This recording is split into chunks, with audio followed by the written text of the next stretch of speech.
મિત્રો આજે આપણે ધોરણ 7 ની અંદર વિષય ગુજરાતીની અંદર અસાઇનમેન્ટનું સોલ્યુશન કરવાના છે। વિદ્યાર્થી મિત્રો અન્ય વિષયની અસાઇનમેન્ટો પણ આપણી ચેનલ પર મૂકેલ છે, તો એ પણ તમે જોઈ શકો છો।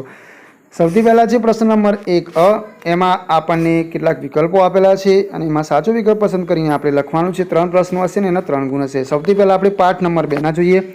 પહેલો પ્રશ્ન છે ડોક્ટરને ઈશ્વરનો સંકેત શામાં દેખાયો? તેમાં આવશે પોતે છેવાડાના ગામમાં નિમાયા તેથી। બીજું છે ડૉક્ટરને થાક લાગતો ન હતો, કંટાળો આવતો ન હતો, કારણ કે તેમાં આવશે તેઓ સેવા કરવાની અમૂલ્ય તક જતી કરવા નહોતા માંગતા। પાઠ નંબર 3 છે, એમાં પહેલો પ્રશ્ન છે અમારી કામધેનુ પાઠના લેખકનું નામ શું છે? તેમાં આવશે ચંદ્રકાંત પંડ્યા। બીજું છે ધરમપુરના ઘણા કુટુંબોમાં લેખકના બાપુની સ્મૃતિ રૂપે કોણ જાણીતું છે? તેમાં આવશે એ રમલીગાય। પાઠ નંબર 5 છે, એમાં છે પહેલો પ્રશ્ન ભાભીએ નાગને શેનું નૈવેદ્ય ધર્યું હતું? તેમાં આવશે કુલેરનું। એના પછી છે સાપનું કયું જ્ઞાનેન્દ્રિય કામ કરે છે? તેમાં આવશે સી જીભ। એના પછી પાઠ નંબર 6 છે, એમાં છે લેખકને હંમેશા શાનો શોખ હતો? તેની અંદર આવશે દી દરિયા કિનારે ફરવાનો। બીજું છે લેખકના વિચાર મુજબ નિર્ભયતાથી શું ઘડાતું હશે? તેમાં આવશે એ ચારિત્ર્ય। પાઠ નંબર 8 છે, એમાં પહેલો પ્રશ્ન છે અતિ સર્વત્ર વર્જયંતે એટલે શું? તેમાં આવશે બી કોઈ પણ વસ્તુનો અતિરેક નાશનું મૂળ છે। બીજું છે મહેમાન આવે ત્યારે ઘરના બાળકો દ્વારા શું કરવું સંસ્કારી હોવાની નિશાની છે? તેમાં આવશે સી તેમને પગે લાગવું। એના પછી પાઠ નંબર 9 છે, એમાં પહેલો પ્રશ્ન છે આનંદ સાથી મંત્રમુગ્ધ થઈ ગયો? તેમાં આવશે એ વિદ્યાપીઠનો ધન ભંડાર જોઈને। બીજું છે મેનેન્દ્ર તમે સુવર્ણ રજત ખાતા નથી એવું કોને પૂછ્યું? તેમાં આવશે સી મહર્ષિ અયલે। એના પછી 10મો પાઠ છે દિવાળી બેન રાજકોટ આકાશવાણીમાં કઈ પરીક્ષા આપવા ગયા હતા? તેમાં આવશે બી સ્વર પરીક્ષા। બીજું છે દિવાળી બેને કઈ ફિલ્મમાં પાપ તારું પ્રકાશ લોકગીત ગાયેલું? તેમાં આવશે સી જેસલ તોરલ। એના પછી વિદ્યાર્થી મિત્રો પ્રશ્ન નંબર 1 બ છે, એમાં એક વાક્યમાં આપણે પ્રશ્નોના જવાબ લખવાના છે। એમાં 4 પ્રશ્નો છે અને 4 માર્ક્સના રહેશે। એમાં 5 પ્રશ્નો છે ને એમાંથી આપણે 4 પ્રશ્નો લખવાના છે અને 4 ગુણ છે, તો એ પણ જોઈએ વિદ્યાર્થી મિત્રો। એમાં સૌથી પહેલો પ્રશ્ન છે ડૉક્ટરે અરજીમાં સી માંગણી કરી હતી? તેમાં આવશે ડૉક્ટરે અરજીમાં પોતાની નિમણૂક ગામડામાં થાય એવી માંગણી કરી હતી। એના પછી છે બીજું ભીખા શેઠને એક સાધુએ શું કહ્યું હતું? તેમાં આવશે ભીખા શેઠને એક સાધુએ કહ્યું હતું તું જો જમણા હાથે દાન આપે તો તારા ડાબા હાથને પણ ના જાને એમ આપજે।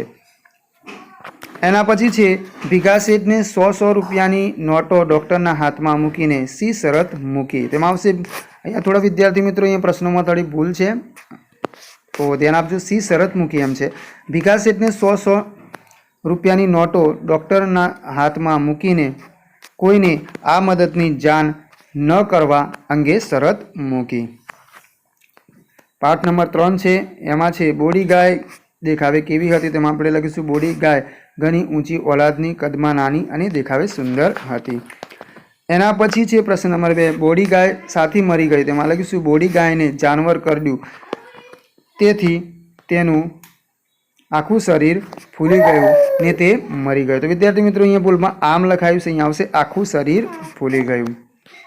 પ્રશ્ન પહેલું છે, એમાં છે સોનલ તેના ભાભીને કેમ ટીકી ટીકીને જોતી હતી? તેમાં આપણે લખીશું સોનલના ભાભી પનિયારા પર નાગનું ચિત્ર આડેકી રહ્યા હતા તેથી સોનલ તેમને ટીકી ટીકીને જોતી હતી। બીજો પ્રશ્ન છે સાપ કાચડી પૂરેપૂરી ન ઉતારી શકે તો શું થાય? તેમાં આપણે લખીશું કે સાપ કાચડી પૂરેપૂરી ન ઉતારી શકે તો તે માંદો પડી જાય।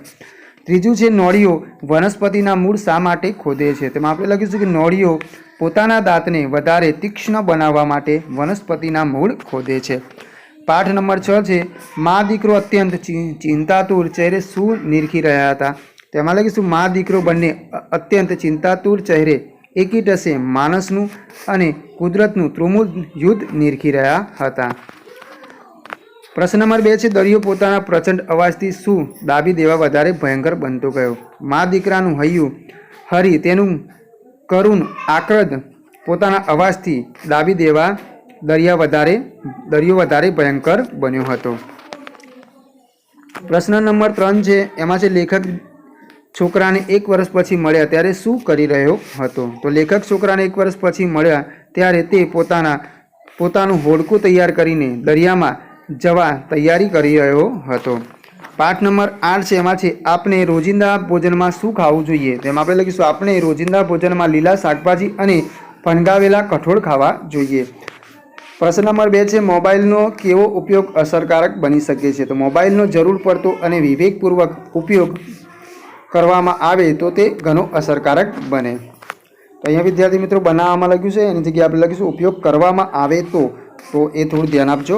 પાઠ નંબર 9 છે, એમાં છે મહર્ષિ એલે દેવ મંદિરના ભૂગર્ભ ગૃહમાં જતા પહેલાં આનંદને શું કહ્યું. તો મહર્ષિ એલે દેવ મંદિરના ભૂગર્ભ ગૃહમાં જતા પહેલાં આનંદને કહ્યું થોડી વાર બેસીએ.